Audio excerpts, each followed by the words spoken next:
Good evening everyone. मैं अमित आप सभी का स्वागत करता हूं आज के इस वेबिनार में। आज का जो हमारा सेशन है ये जोहो बुक्स के ऊपर है।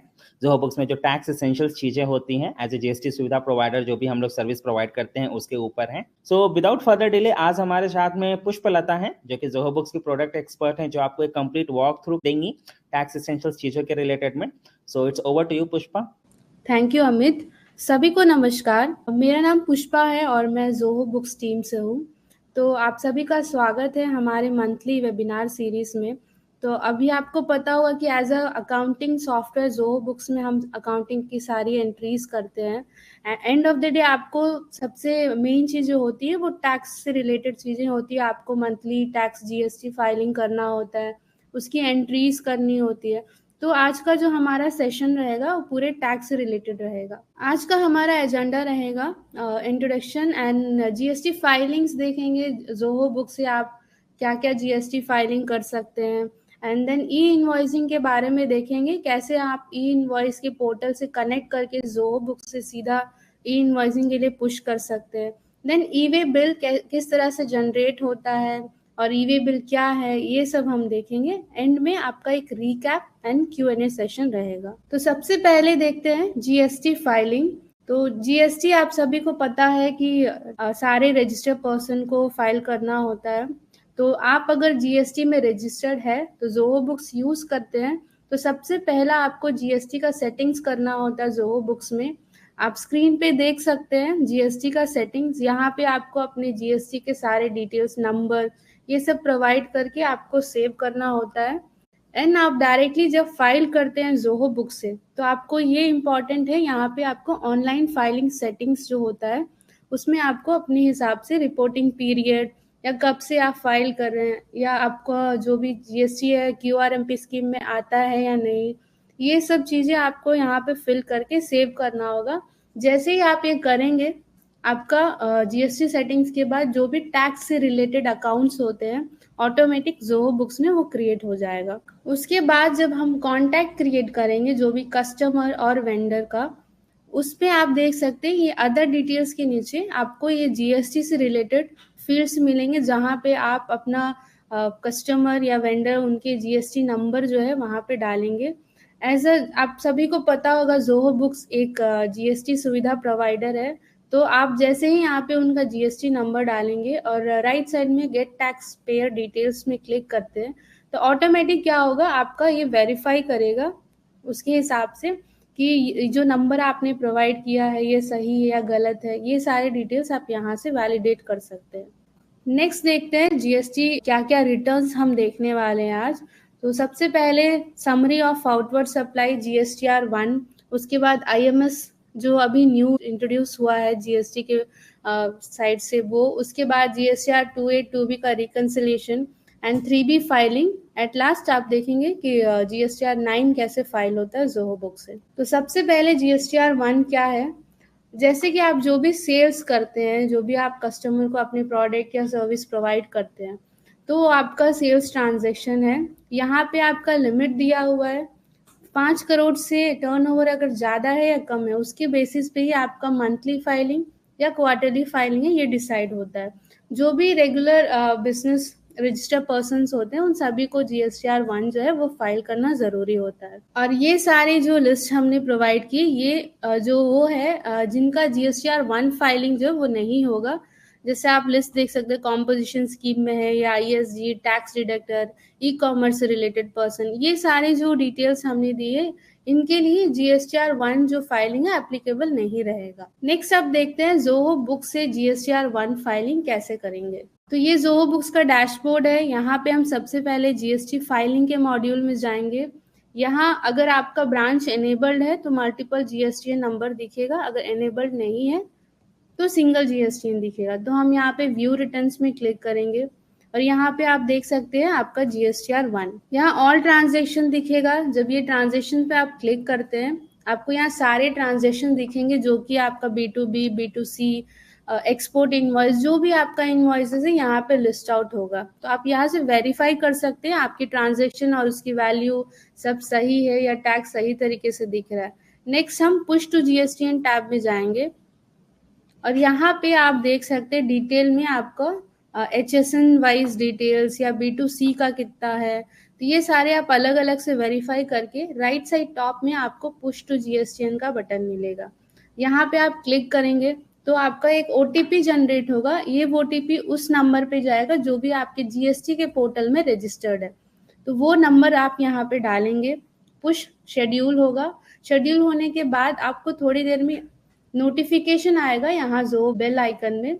उस नोटिफिकेशन में भी आप देख सकते हैं कि पुश जो है शेड्यूल होने के बाद सक्सेसफुली अगर पुश हो जाता है आपको वो भी नोटिफाई किया जाएगा, या कुछ फेल हो जाता है तब भी आपको ईमेल में आएगा कि किस रीजन से ये जो ट्रांजेक्शन फेल हो गया, और उस फेल ट्रांजेक्शन को आप इस टैब में क्लिक करके देख सकते हैं जो भी ट्रांजेक्शन आपका फेल्ड हो गया। इसके अलावा कई बार ऐसे केसेस होते हैं कि आपने पुश कर दिया बट उसमें आपको कोई चेंजेस करना है, दोबारा आपको पुश करना है। इस जो भी रीजंस की वजह से यहाँ पे और एक ऑप्शन दिया हुआ रीसेट पुश, तो यहाँ पे आप क्लिक करके आप जो भी GST में पुश किए हैं वो रीसेट कर सकते हैं। उसके लिए भी आपको जो है OTP जनरेट होगा एंड उसके बाद आपका रीसेट हो जाएगा। जो भी चेंजेस आपको जोहो बुक्स में करना है करके आप दोबारा जो है पुश करके अपना फाइलिंग कंप्लीट कर सकते हैं। ये रहा हमारा GSTR 1। नेक्स्ट हम देखेंगे इनवॉइस मैनेजमेंट सिस्टम। ये IMS जो है आप कई सारे लोगों को पता होगा कि अभी GST के इनसे नया अभी ऑप्शन आया है। ये स्टार्टिंग अक्टूबर 14 से जो है ये अनाउंसमेंट जो अवेलेबिलिटी है वो GST के पोर्टल में हुआ है।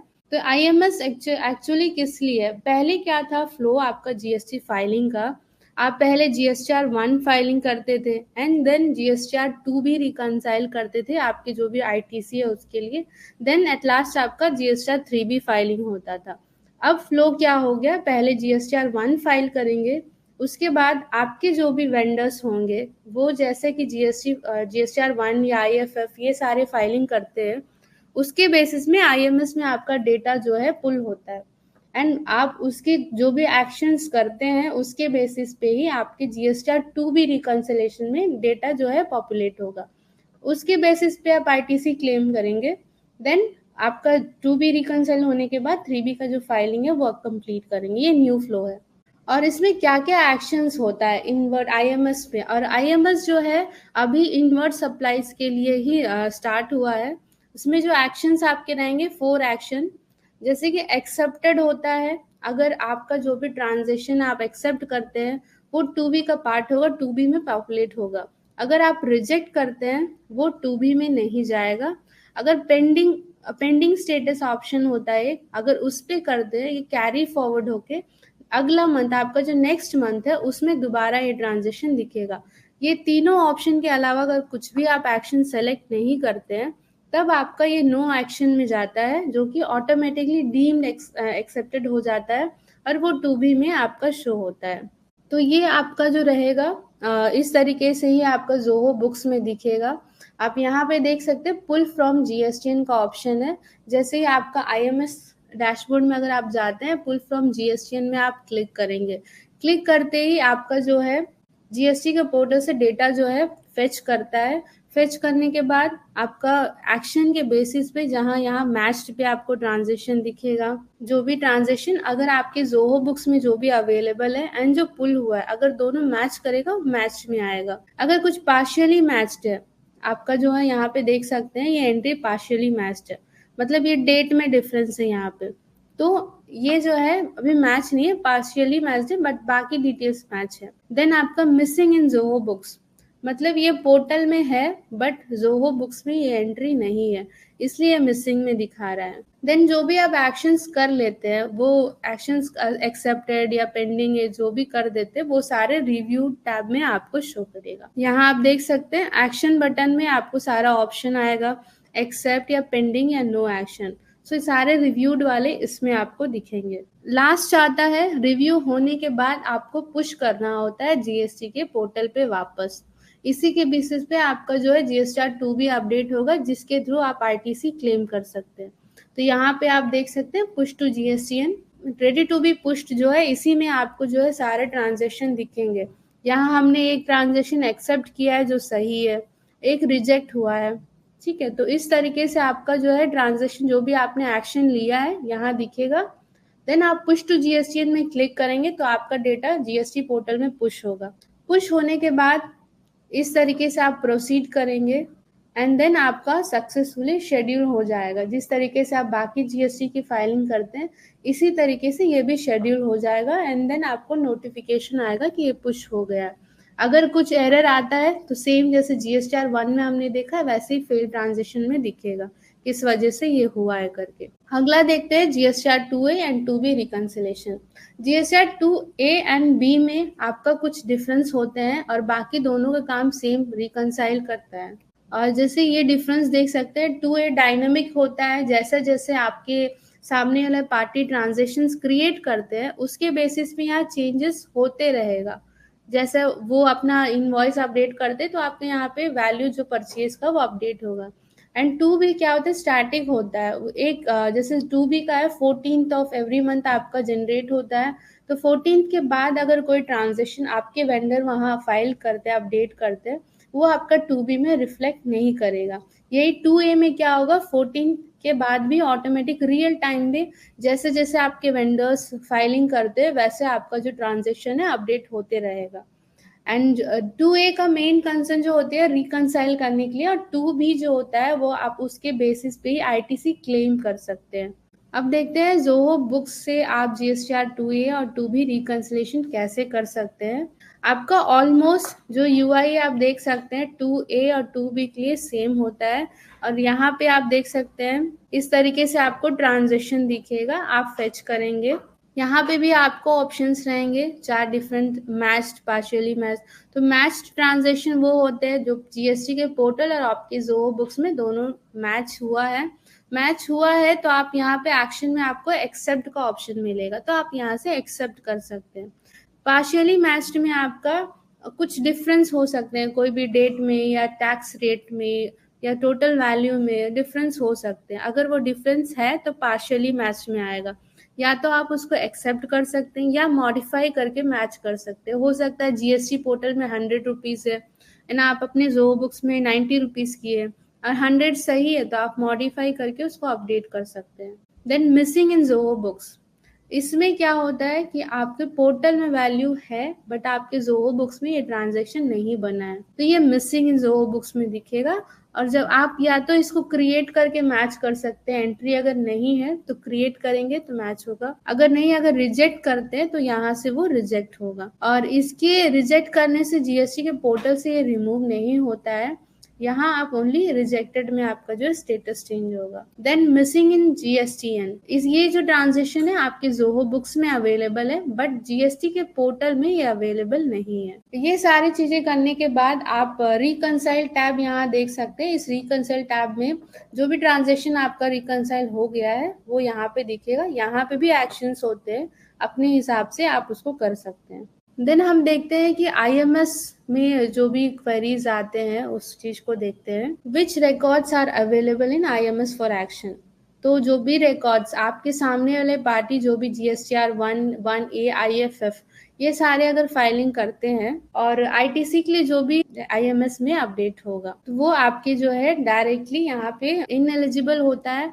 वो पीओएस रूल आप या सेक्शन 16(4) जो सेकंड पॉइंट दिया हुआ है ये सारे जो है आईटीसी के लिए नहीं आएगा जीएसटीआर 2B के सेक्शन में। आर देयर एनी इनवॉइसेस और records where pending action can not be taken in IMS, तो आईएमएस में ऐसा कौन सी ट्रांजेक्शन है जिसमें आपको पेंडिंग एक्शन का जो ऑप्शन है नहीं आएगा, क्योंकि सारे ट्रांजेक्शन में पेंडिंग वाले ऑप्शन नहीं आते। तो वो ओरिजिनल क्रेडिट नोट या अपवर्ड या डाउनवर्ड जो क्रेडिट नोट्स होते हैं उसमें आपको पेंडिंग ऑप्शन नहीं आएगा, या डाउनवर्ड वाले इनवॉइस या डेबिट नोट होते हैं उसमें आपको ये ऑप्शंस नहीं आएगा। Then what will happen to the document kept pending in IMS, अगर पेंडिंग में कोई डॉक्यूमेंट्स रहता है तो वो क्या होगा, वो आपका आईएमएस में जो है कंटिन्यू रहेगा क्योंकि ऑटोमेटिक रिमूव नहीं होता, नेक्स्ट मंथ तक वो कैरी फॉरवर्ड होता है। How many times can I regenerate GSTR 2B, जब तक आपका 3B का फाइलिंग कंप्लीट नहीं होता तब तक कोई रिस्ट्रिक्शंस नहीं होता है, आप जीएसटीआर 2B अपडेट कर सकते हैं, अपडेट करके रिकम्प्यूट या रीजनरेट कर सकते हैं। तो वो ऐसे कोई रिस्ट्रिक्शन नहीं है टाइम लिमिट का। तो जीएसटीआर 3B क्या है, ये जो भी आपका ट्रांजैक्शन जो सेल्स या परचेज आपके बिजनेस में होते हैं, तो ये सारे टोटल कंसोलिडेटेड वैल्यू होता है जो कि आपका फाइलिंग के लिए आप वैल्यू जाता है। 3B GSTR 1 का वैल्यू होता है जो भी आप लायबल है पे करने के लिए, आपके आउटपुट टैक्स होते हैं। एंड आपका ITC होता है जो कि आप इनपुट आपका अकाउंट होता है जिसमें आप क्लेम करते हैं। तो ये सारी चीज़ें 3B फाइलिंग में होती है।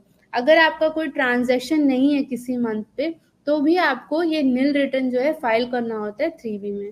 3B फाइलिंग कौन कौन करेगा? जो भी एक रजिस्टर्ड पर्सन है वो 3B फाइलिंग करेंगे।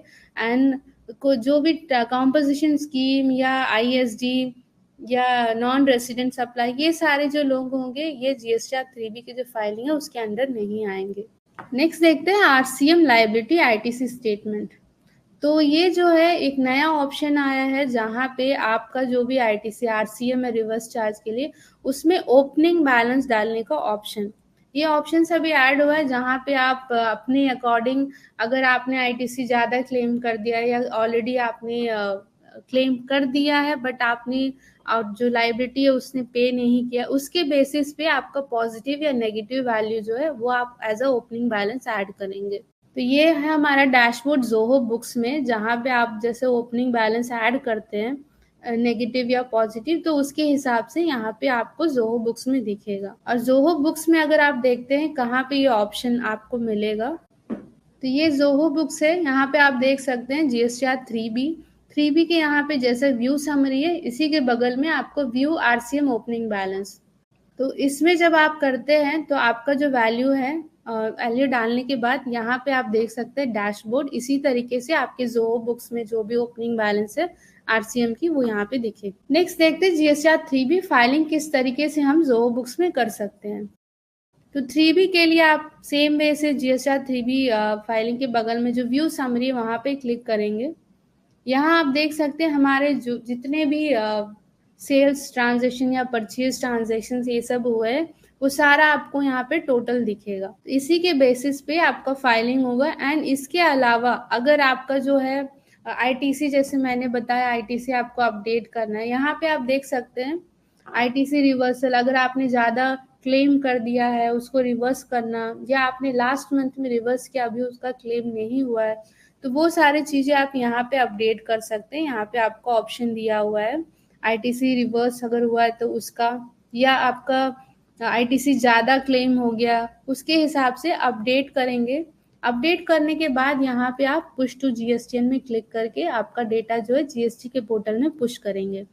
पुश करते ही सेम वे से आपका OTP जनरेट होगा एंड पुश जो है वो शेड्यूल होगा। उसके बाद अगर देखेंगे पेमेंट की बात, अगर आपने ऑलरेडी पोर्टल से पेमेंट कर दिया है, चालान क्रिएट होकर आपका पेमेंट हो गया है, तो आप यहाँ पे प्रोसीड करेंगे। अगर पेमेंट नहीं हुआ है यहाँ से आप रिकॉर्ड कर सकते हैं, या आपका डायरेक्ट जोहो बुक्स में आप सभी को पता होगा डायरेक्ट इंटीग्रेशंस होते हैं कई बैंक के।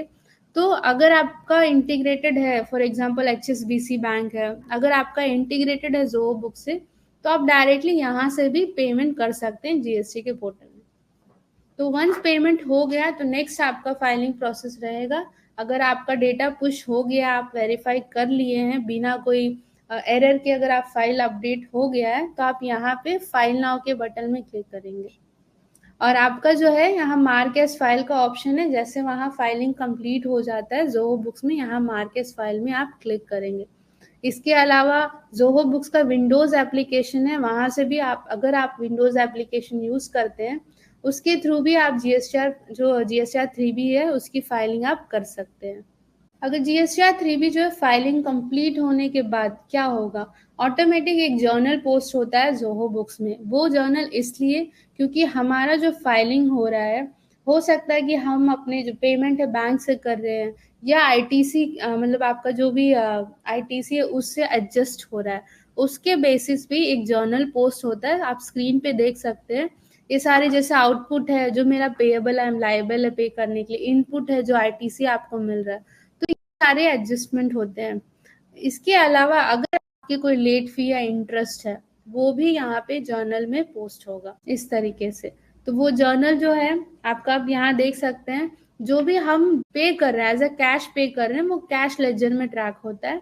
बाकी जो आप देख सकते हैं लायबिलिटी के अकाउंट में आपका इंटरेस्ट या लेट फी वो जो है ट्रैक होता है। इस तरीके से ऑटोमेटिक जो जर्नल है वो पोस्ट होगा। उसके बाद अगर हम जीएसटी पेमेंट की बात करें, जैसे पिछला स्लाइड में हमने देखा कि कैश लेजर अकाउंट जो है वो आपका इफेक्ट हो रहा है, तो कैश लेजर में एक एंट्री बन रही है, तो उसको सेट ऑफ करने के लिए भी एक एंट्री करनी होगी। जैसे कि आप अगर पेमेंट जीएसटी के पोर्टल में कर रहे हैं, डायरेक्टली अगर जोहो बुक से कर रहे हैं तो कोई दिक्कत नहीं, अगर नहीं कर रहे हैं तो आपको यहाँ पे पेमेंट रिकॉर्ड करना होगा मैन्युअली। तो यहाँ जो भी फील्ड आप देख सकते हैं, टैक्स या इंटरेस्ट या लेट फी है, यहाँ पे आप अपडेट करेंगे और पेमेंट रिकॉर्ड करेंगे। ये जैसे ही करते हैं आपका जो कैश लेजर का अकाउंट है वो आपका सेट ऑफ हो जाएगा। उसके बाद देखते हैं जीएसटीआर 9 की फाइलिंग किस तरीके से क्या होती है। सबसे पहले तो जीएसटीआर 9 क्या होती है, आपका जो पूरे साल आपने जो भी एंट्रीज बनाए, आपके जितने भी फाइलिंग ट्रांजेक्शन बना है, सो ये सब के बेसिस पे ही आपका जीएसटीआर 9 जो है उसका फाइलिंग होता है। और मोस्टली ये 31 दिसंबर एवरी ईयर जो है उसके पहले फाइलिंग करनी होती है, जो भी डेट उस समय जीएसटी के पोर्टल से अपडेट होता है। तो अभी देखते हैं जीएसटीआर 9 की फाइलिंग किस तरीके से जोहो बुक्स में होती है। तो जीएसटी फाइलिंग के मॉड्यूल पे आप एनुअल रिटर्न्स देख सकते हैं। तो एनुअल रिटर्न पे जाते ही व्यू रिटर्न में क्लिक करिए। ये है डैशबोर्ड जीएसटीआर 9 की। यहाँ पे आपको सारा ट्रांजेक्शन पॉपुलेट होगा, जितने भी आप पूरे साल भर में बनाए हैं।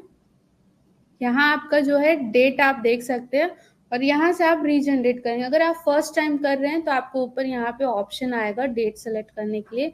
ये जो आप देख सकते हैं ये फाइनेंशियल ईयर 2023 टू 24, यहाँ इस तरीके से आपको ईयर दिखेगा एंड सारा जो वैल्यू है वो आप चेक कर सकते हैं। और कई बार इस जीएसटीआर 9 में हमारे पास कई बार कस्टमर्स आते हैं कि वैल्यू एचएसएन में मैच नहीं कर रहा है इनवर्ड सप्लाई के लिए। अगर आप ये देखें इनवर्ट सप्लाई कई बार ऐसे होते हैं कि मैच नहीं करती है आपके ट्रांजैक्शन से।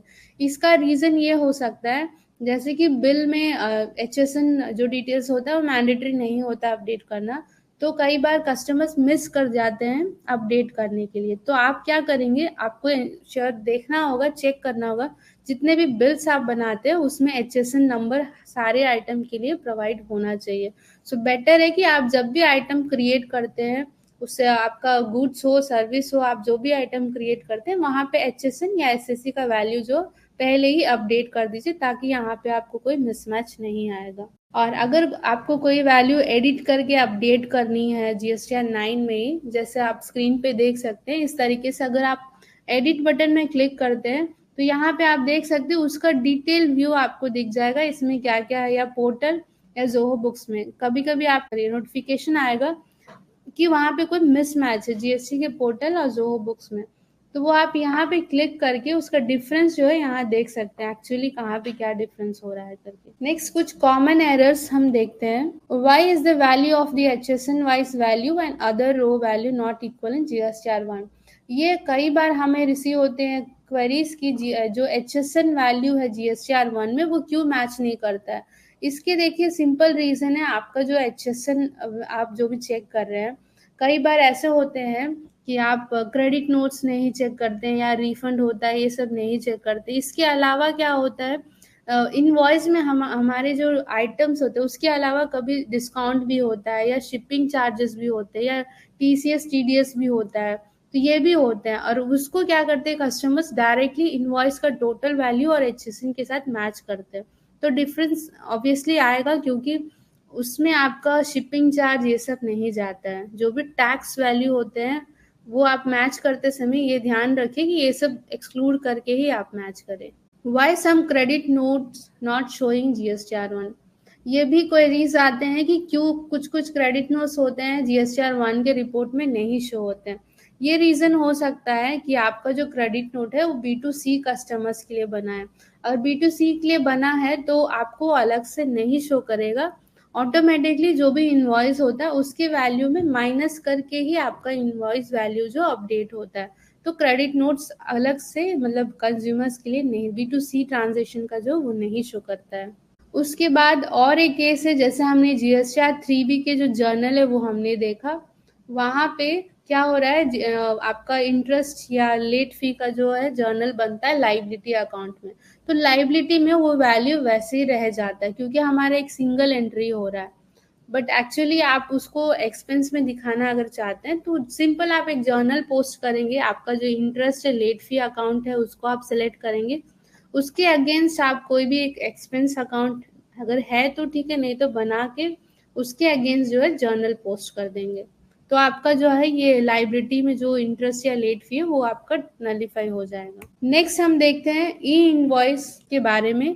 सबसे पहले ई इनवॉइस है क्या? ई इनवॉइस एक डिजिटल डॉक्यूमेंट है जो कि इलेक्ट्रॉनिक डिजिटल डॉक्यूमेंट है जहाँ पे क्यूआर कोड, एक यूनिक आईआरएन नंबर जनरेट होता है। तो जो डिजिटल होता है सब कुछ, यहाँ पे आपका डायरेक्टली इनवॉइस जो है पोर्टल में जाता है एंड तो ये जो है किस तरीके से हम ज़ोहो बुक्स में कर सकते हैं वो देखेंगे। और इसका जो लिमिट अगर हम देखते हैं, सबसे पहले आप देख सकते हैं 2020 से चालू हुआ था एंड आपका जो लिमिट है यहाँ दिया हुआ कितना टर्नओवर है और कब से ये स्टार्ट हुआ है।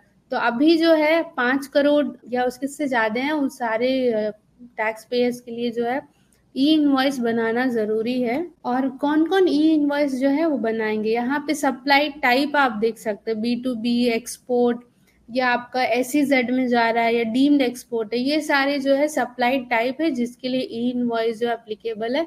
और ट्रांजेक्शन अगर देखेंगे तो इनवॉइस, डेबिट नोट और क्रेडिट नोट, इस सारे ट्रांजेक्शन जो है आपका ई इनवॉइस में पुश होगा। तो अगर आप पूछते हैं कि ई इनवॉइस का कोई टाइम लिमिट है क्या, अगर ट्रांजेक्शन आज हम क्रिएट कर रहे हैं बट अभी तक मैंने जो है ई इनवॉइस के पोर्टल में पुश नहीं किया है, तो क्या उसका कोई टाइम लिमिट है पुश करने के लिए? पहले का जो टाइम लिमिट था वो आपका जो है 7 डेज का लिमिट था, बट अब जो है एक नया आपका रूल आया है कि जिसका भी 10 करोड़ है या उससे ज़्यादा है उसके 30 दिन का टाइम लिमिट मिला है। तो 30 दिन आपका अगर इनवॉइस आज बना है तो आज से 30 दिन के अंदर तक आप कभी भी इनवॉइस के पोर्टल पे पुश कर सकते हैं। उससे आगे जो है 30 अगर क्रॉस कर दिया है तो वो पुश नहीं होगा। ये जो रूल है अभी एज अ गवर्नमेंट के एंड से 1 अप्रैल से चालू होगा, इस तरीके से अपडेट आया है। तो कैसे हम ई इनवॉइस जो ज़ोहो बुक से करेंगे, तो सबसे पहले आपको जो है रजिस्टर करना होगा ज़ोहो बुक्स को, ठीक है, IRP के पोर्टल में। IRP पोर्टल जो ई इनवॉइस का पोर्टल होता है, वहाँ अगर आप लॉग इन करेंगे सबसे पहले यहाँ आप देख सकते हैं रजिस्ट्रेशन करके एक ऑप्शन होगा, पोर्टल लॉग इन। वहाँ लॉगिन करते ही यहाँ पे आपको अपना GSTN नंबर डालना होगा। नंबर डालने के बाद इस तरीके से आपको पेज आएगा जहाँ पे आप OTP जनरेट करके प्रोवाइड करेंगे। उसके बाद आपका एक वहाँ पे यूनिक यूजर ID और पासवर्ड जनरेट होगा जिसको आप यूज करके ज़ोहो बुक्स में कनेक्ट करेंगे। ज़ोहो बुक्स में कनेक्ट करने के लिए आप जो भी आईडी वहाँ पे क्रिएट किए हैं वो यहाँ पे प्रोवाइड करेंगे। और एक चीज़ है, अगर आपका ई-वे बिल जो है वो ऑलरेडी कनेक्टेड है तो आप डायरेक्टली ई-वे बिल और ई इनवॉइस जो दोनों एक साथ जो है पुश कर सकते हैं ज़ोहो बुक से। तो ये देख सकते हैं आपका जो है ई इनवॉइस का IRP पोर्टल है जहाँ पे आप रजिस्टर करेंगे। रजिस्टर करते वक्त इस तरीके से डैशबोर्ड आएगा। यहाँ पे आप देख सकते हैं GSP, ज़ोहो कॉर्पोरेशन का नाम यहाँ देख सकते हैं। तो GSP में आपको शो कर रहा है, वो आप सिलेक्ट करके ही रजिस्टर करेंगे। अब देखते हैं किस तरीके से हम ई इनवॉइस जो है ज़ोहो बुक्स में कनेक्ट करके पुश कर सकते हैं। ज़ोहो बुक्स के सेटिंग्स में हम जाएंगे तो यहाँ पे आप देख सकते हैं ई इनवॉइसिंग। तो ये आपका पेज है जहाँ पे हम जो है ई इनवॉइस कनेक्ट करने का है। जो कनेक्ट ना हुए वहाँ पे क्लिक करके आपको ID पासवर्ड डालना होता है, ठीक है। वंस अगर कनेक्ट हो जाता है ई इनवॉइस तो अभी हम देखते हैं किस तरीके से इनवॉइस में वो रिफ्लेक्ट होता है। फॉर एग्जांपल हम एक इनवॉइस क्रिएट करते हैं, यहाँ पे इन कस्टमर सेलेक्ट करेंगे, फिर हम अपना प्रोडक्ट सेलेक्ट करेंगे। सेलेक्ट करने के बाद यहाँ पे सारे डिटेल्स डाल दिया हमने, इनवॉइस को सेव करेंगे। अभी हम पुश टू IRP में क्लिक करेंगे। यहाँ पे 2 ऑप्शन है, push only invoice details, push both invoice and e-way bill details. अगर आपका ई-वे बिल भी जनरेट करना है, आपने डिटेल्स डालकर रखा है तो आपका सेकेंड ऑप्शन, नहीं तो आप directly push only invoice details. अभी हम पुश ओनली इनवॉइस डिटेल्स पे क्लिक कर रहे हैं एंड अभी आप देख सकते हैं इनवॉइस जो है सक्सेसफुली पुश हो चुका है। तो आपका ई इनवॉइस जो है जनरेट हो गया। यहाँ बॉटम में आप देख सकते हैं क्यूआर कोड जनरेट हो गया, आईआरएन आपका, ये सारे डिटेल्स जो है ऑटोमेटिकली पॉपअप करेंगे। ये होने के बाद जैसे कि यहाँ आप देख सकते हैं कैंसिल ई इनवॉइस। अगर बाय मिस्टेक आपने ई इनवॉइस जनरेट कर दिया है, ये इनवॉइस आपका वैलिड नहीं है, तो उस केस में आप ई इनवॉइस कैंसिल कर सकते हैं, बट ये ऑप्शन आपको 24 आवर्स तक ही रहेगा। 24 आवर्स के बाद ई इनवॉइस आप कैंसिल नहीं कर सकते हैं, तो ये बटन आपको नहीं शो करेगा। अभी जैसे हम कैंसिल ई इनवॉइस पे क्लिक करेंगे, यहाँ रीजन डाल सकते हैं कि अगर गलती से हो गया है, तो यहाँ एंट्री आप सेलेक्ट कर सकते हैं, डेटा एंट्री मिस्टेक, कैंसिल ई इनवॉइस। तो ये ई इनवॉइस जो है आपका कैंसिल हो चुका है अभी। इसके अलावा और एक केस है, जैसे कि अभी मेरा 24 आवर्स हुआ है, ठीक है, बट मैंने जो है ई इनवॉइस कैंसिल भी नहीं किया है, बट वो कैंसिल करना है। तो कैंसिल पॉसिबल नहीं है, उसके लिए आप क्या कर सकते हैं, मार्क एज कैंसिल का बटन होता है। तो ये सारे इनवॉइसेस जो है 24 आवर्स हो चुके हैं, तो यहाँ पे आपको ऑप्शन मिलेगा मार्क एज कैंसिल। अगर इस पे क्लिक करेंगे तो आपका जो है यहाँ जोहो बुक से कैंसिल हो जाएगा, बट आपके जो आईआरपी के पोर्टल से जीएसटी के पोर्टल में जो इनवॉइस गया है, वो आपको मैन्युअली रिमूव करना होगा फाइलिंग के पहले, वो ऑटोमेटिक रिमूव नहीं होगा। अब हम इसको मार्क एज कैंसिल पे क्लिक करते हैं। ये इनवॉइस अभी हमारा मार्क एज कैंसिल हो गया है। अब और एक सिनेरियो कि आपने मार्क एज कैंसिल कर दिया, बट ये भी बाय मिस्टेक हो गया, ये इनवॉइस मेरा सही इनवॉइस था, बट गलती से मेरा मार्क एज कैंसिल हो गया। तो हमारे पास और एक ऑप्शन है रिकॉल का, यहाँ पे आप देख सकते हैं। तो रिकॉल में अगर आप क्लिक करेंगे तो ये वापस आपका जो है इनवॉइस है पुश्ड स्टेटस में आ जाएगा इनवॉइस। तो इस तरीके से आप ई इनवॉइस को जोहो बुक्स में यूटिलाइज कर सकते हैं। नेक्स्ट कुछ कॉमन एरर्स और एफएक्यूज देखेंगे ई इनवॉइस से रिलेटेड। अब यहाँ पे एरर देख सकते हैं, transaction can not be push to IRP, cancel और ई इनवॉइस। ये जो एरर है आपको देखना होगा कि आपने क्या सही तरीके से आपके आईआरपी के पोर्टल में रजिस्टर होते समय जो आपने यूजर आईडी पासवर्ड जनरेट किया, क्या आपने वही प्रोवाइड किया है, या सही जीएसटी नंबर के साथ। आपका अगर मल्टीपल जीएसटी नंबर है, बट आप दूसरे नंबर के लिए आपने रजिस्टर किया और दूसरे नंबर के लिए आप आईडी पासवर्ड प्रोवाइड कर रहे हैं, ये सब आपको चेक करना है। या आप यहाँ दे सकते हैं एपीआई जो ऑप्शन दिया हुआ है, तो ये आगे आपका रहता है जब आप रजिस्टर करते हैं। तो ये सब वैलिडेट करके फिर आप ट्राई करिए, आपको ये एरर जो है नहीं आएगा। ई invoice banner not shown on the transaction details, कभी कभी ये भी ऑप्शन हो सकता है कि ई इनवॉइस का ऑप्शन ही नहीं आ रहा है, आप रजिस्टर्ड है, आप ऑलरेडी इनवॉइस करते हैं, बट कुछ ट्रांजेक्शन में नहीं आ रहा। तो ये सारे रीजंस हो सकते हैं, एसईजेड ट्रेडिंग या नॉन टैक्सेबल आइटम हो सकता है उस इनवॉइस में, या कस्टमर का जीएसटी ट्रीटमेंट एक बार चेक करिए, या आप अगर एडमिन है या आपके पास ई इनवॉइस के एक्सेस है या नहीं जोहो बुक्स में, या ये बिल ऑफ सप्लाई है, या ई इनवॉइस जो है आपका जनरेट जो करने का डेट है वो, ये सारे रीजंस हो सकते हैं कि आपको जो ई इनवॉइस का ऑप्शन है नहीं शो कर रहा है। ये आप वैलिडेट करके ट्राई कर सकते हैं। नेक्स्ट एरर है फोन फील्ड। तो फोन बिल फ्रॉम एड्रेस का जो फोन फील्ड का एरर आ सकता है, तो इसके लिए आपको अपने ऑर्गेनाइजेशन के जो एड्रेस आपने ऐड किया उसमें जो फोन नंबर है वो चेक करिए, वो सही तरीके से होना चाहिए, उसमें कोई स्पेशल कैरेक्टर या स्पेस ये सब नहीं होना चाहिए। अगर आपका ब्रांच एनेबल्ड है तो ब्रांच लेवल पे जाके अपडेट करिए, ब्रांच एनेबल्ड नहीं है तो ऑर्गेनाइजेशन लेवल पे जाके अपना फोन नंबर जो वैलिडेट करके ट्राई करिए। नेक्स्ट है phone field in billing address and shipping address. ये जो है आपका फोन फील्ड का सेम एरर है, बट आपके कस्टमर का जो फोन नंबर है वो सही तरीके से नहीं डाला होगा, वो आप करेक्ट करके ट्राई करेंगे तो ये एरर आपको नहीं आएगा। नेक्स्ट यूक्यूसी एरर जो होता है आपको चेक करना होगा, हो सकता है आइटम में आप जो यूनिट सेलेक्ट करते हैं उसमें यूक्यूसी आप अपडेट नहीं किए होंगे। अगर एरर आ रहा है तो सबसे पहले आइटम में जाइए, आप यूक्यूसी अपडेट करिए, उसके बाद ट्रांजेक्शन में आइए, इनवॉइस में एक बार रीसेलेक्ट करिए आइटम को, उसके बाद अगर आप ट्राई करेंगे तो ई इनवॉइस जो है आपका पुश हो जाएगा। नेक्स्ट है नेगेटिव एडजस्टमेंट वैल्यू। ये एरर भी आपको आ सकते हैं पुश करते वक्त, क्योंकि E invoice negative value accept नहीं करता है। तो आप जब भी कोई एडजस्टमेंट करते हैं, शिपिंग चार्ज डालते हैं, तो श्योर ये चेक करिए कि आपका जो वैल्यू है नेगेटिव में ना जाए। नेगेटिव में जाएगा तो एरर जरूर आपको ही आएगा। नेक्स्ट आप ये एरर दे सकते हैं, the field unit wise must match the regular expression. ये भी आप देख सकते हैं, इसका चांस ये हो सकता है जो भी आपका क्वांटिटी आइटम का उसमें डेसिमल आपको जो 3 डिजिट आ सकता है, पॉसिबल है तो वो आप चेंज करके ट्राई करेंगे तो आपको ये एरर नहीं आएगा। Can we edit the invoice credit note after pushing to IRP? तो अगर आपको इनवॉइस एडिट करना है ई इनवॉइस में पुश होने के बाद, तो सबसे पहले आपको एनेबल करना होगा ये ऑप्शन।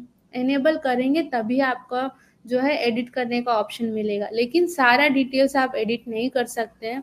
आप यहाँ देख सकते हैं इनवॉइस के लिए या डेबिट नोट के लिए order number, due date, customer note, ये सारे जो हमने डिटेल्स दिया है केवल आप यही एडिट कर सकते हैं, या कोई भी टैक्स रिलेटेड ये सब डिटेल्स जो है एडिटेबल नहीं होता है ई इनवॉइस की पोर्टल से। नेक्स्ट हम देखेंगे ई वे बिल। ई वे बिल क्या है वो सब हम देखेंगे। तो सबसे पहले ई वे बिल आप सभी को पता होगा कि ई वे बिल आप कोई भी गुड्स ट्रांसपोर्ट करते हैं उसमें एक डॉक्यूमेंट आपको शेयर करना होता है, डॉक्यूमेंट के साथ ही उस गुड्स जो है वो ले जा सकते हैं। तो वो क्या होता है, किस तरीके से बनाते हैं, तो किसको जो है ई वे बिल बनाना नेसेसरी होता है, जो भी 50,000 से ज़्यादा वैल्यू होता है इनवॉइस का वैल्यू, उनके लिए जो है ई वे बिल बनाना ज़रूरी होता है।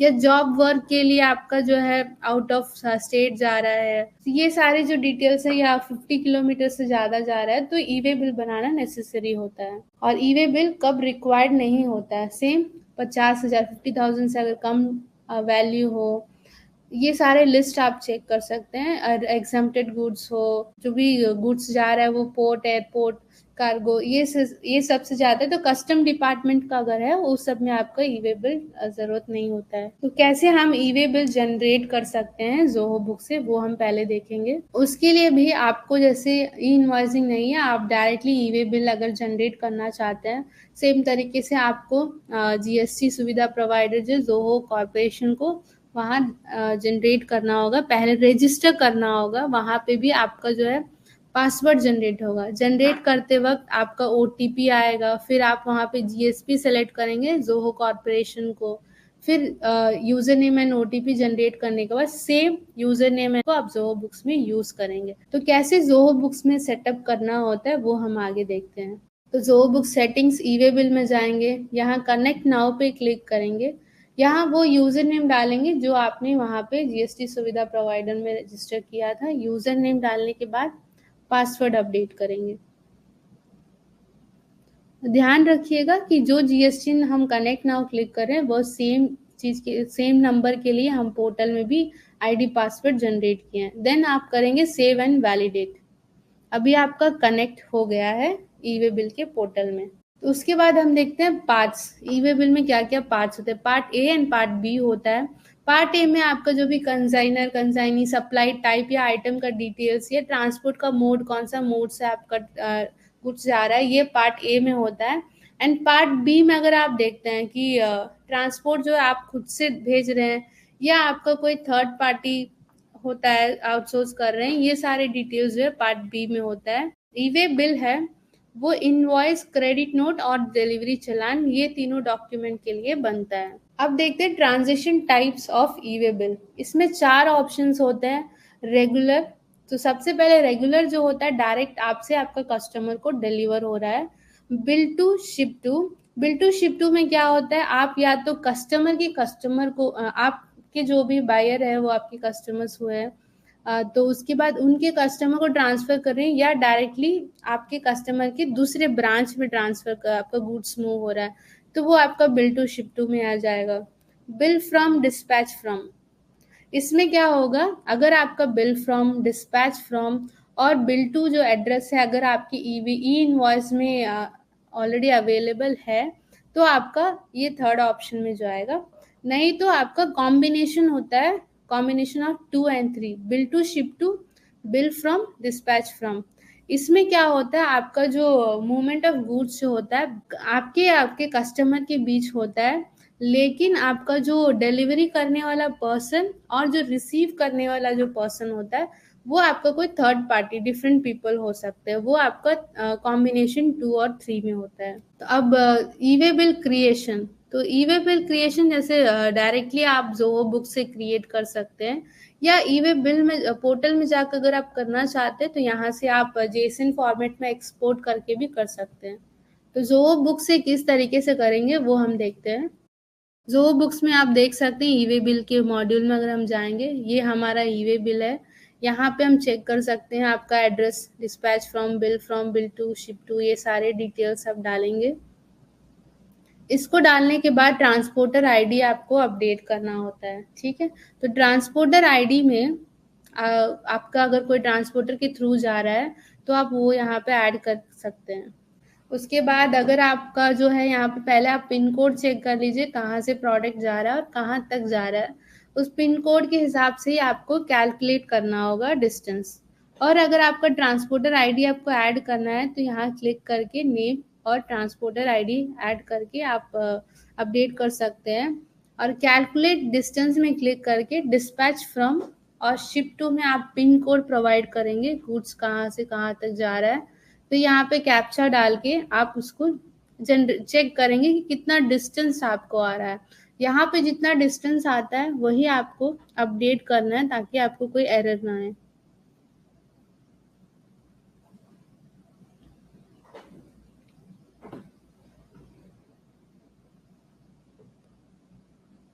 तो अभी हमने यहाँ पे डाल दिया है। अभी यहाँ देख सकते हैं 1819 किलोमीटर आपको शो कर रहा है ये पर्टिकुलर पिन कोड के लिए। तो जोहो बुक्स में आएंगे और यहाँ पे सेम जो है डिस्टेंस में हम वो जो जितना भी किलोमीटर आया वो डालेंगे। फिर पार्ट बी में जो है डिटेल सब डाल के हम अपना ई वे बिल जो है जनरेट करेंगे।